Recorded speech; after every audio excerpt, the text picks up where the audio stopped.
The elevator doors open. 2 people get in. They're going to the same floor. 12 seconds.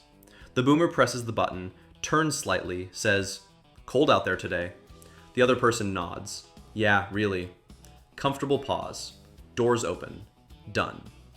The Gen Z person in this scenario is not the boomer. The Gen Z person pressed the button, put their AirPods back in before the doors fully closed, and is now staring at the floor numbers ticking up while internally calculating whether they need to say anything or if the nod already covered it.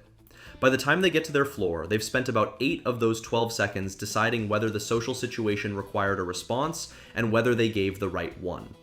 That's not an exaggeration. Research on Gen Z workplace anxiety found that 38% identify face-to-face small talk as a significant source of anxiety. Not presenting to a room, not having a difficult conversation with a boss, small talk. The kind of low-stakes filler that previous generations treat as background noise. So what happened? How does the most digitally connected, most communicative generation in history end up being the one that finds talking about the weather genuinely stressful? My name is Eddie Freeman. Every week on this channel, we look at why generations see the world differently. Why are they like that? Subscribe and you won't miss any of them. First, what small talk actually is and why it exists. Because older generations largely don't think about this, they just do it. Small talk is social lubrication. It's what you use to signal that you're not a threat, that you're open to engagement, that you acknowledge another person's existence in a way that creates a tiny bridge between 2 strangers. Cold out there today is not a weather report. It's an announcement that I see you and I'm willing to be briefly connected to you for no particular reason. It costs almost nothing and builds something almost imperceptible that adds up, over time, into the general social fabric of a community. Boomers and Gen X do this fluently because they learned it the way they learned everything social, through repetition in the physical world starting in childhood. They stood in lines. They sat in waiting rooms. They rode buses. They ate in cafeterias. All of those situations had one feature in common.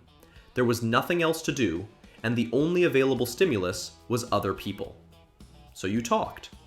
Or you learned to be comfortable near other people who talked. Either way, you got thousands of hours of practice navigating low-stakes social contact. Gen Z didn't get those hours.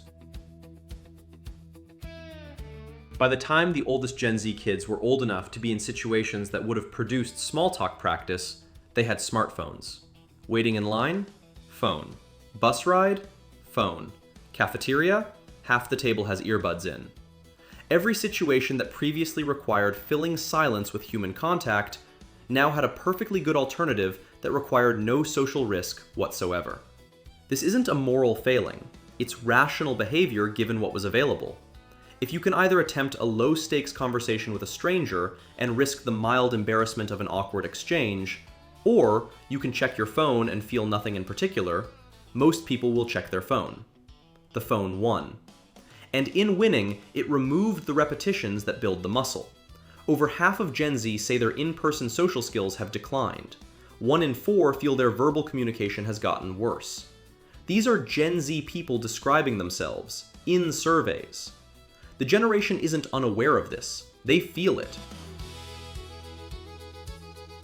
But the social skill deficit is only part of the story.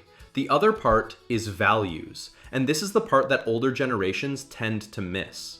Gen Z has an unusually strong orientation toward authenticity. They were raised in a media environment that was constantly selling them something.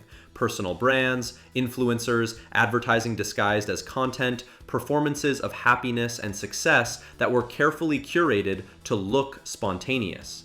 They got very good at detecting when something isn't real.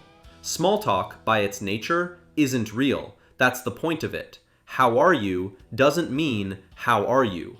Cold out there doesn't mean let's discuss meteorology. These are ritual phrases that everyone understands aren't literal. The social function is the point, not the content. For generations who grew up with the ritual as the background hum of daily life, that distinction is intuitive. Of course, how are you doesn't require a real answer. Everyone knows that. Gen Z doesn't quite have that intuition in the same way. They grew up in online environments where communication was direct, where saying something meant something, where the expectation was that if you typed it, you meant it. The indirectness of small talk doesn't map cleanly onto that model. It reads as performance, as fakeness, as exactly the kind of thing they were trained to see through. A 22-year-old who skips pleasantries and asks you a direct question isn't being rude in their own frame. They're being real. They're giving you what they actually want to give you, which is genuine attention and honest engagement.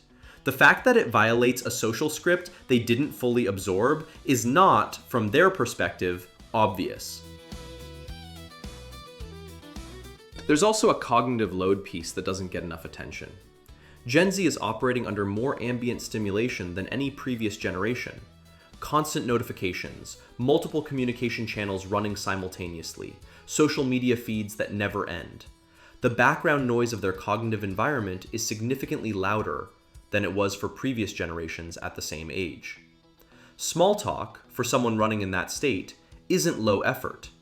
Calibrating the right register for a social encounter with a stranger, reading cues, deciding on tone, performing warmth, maintaining appropriate eye contact, generating content that is neither too personal nor too perfunctory, that's actually a fairly complex, real-time cognitive task.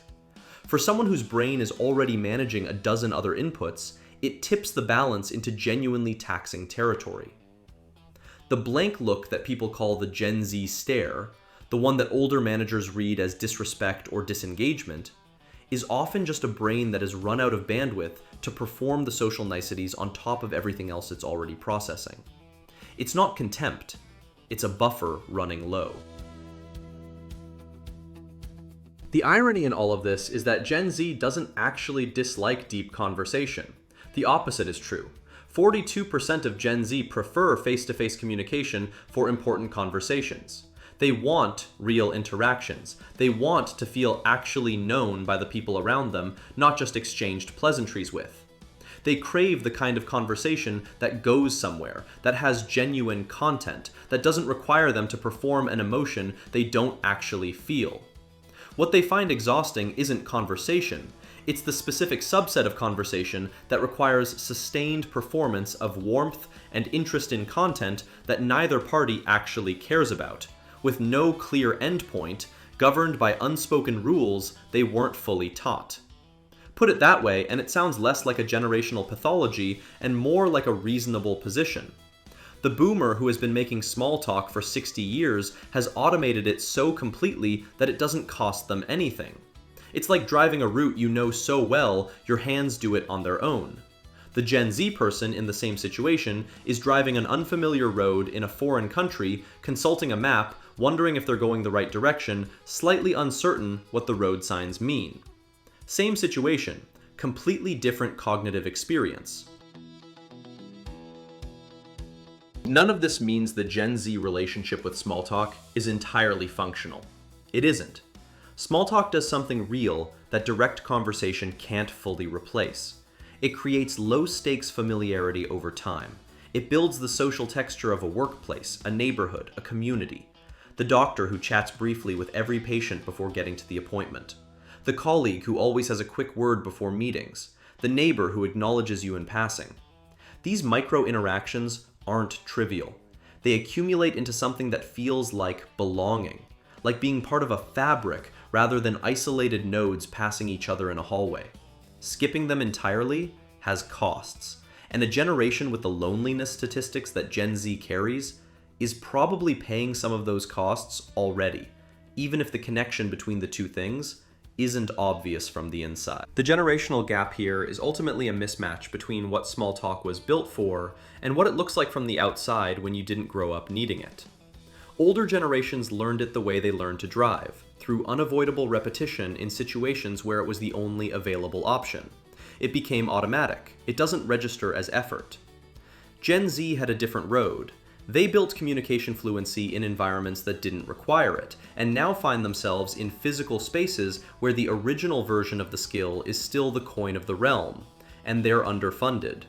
The weather is still cold, the elevator is still 12 seconds, and somewhere in the gap between those two facts and a comfortable human response is a whole generational story.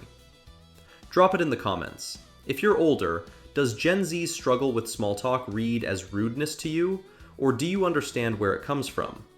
And if you're Gen Z, is it anxiety, is it a values thing, or is it both? I want the honest answer.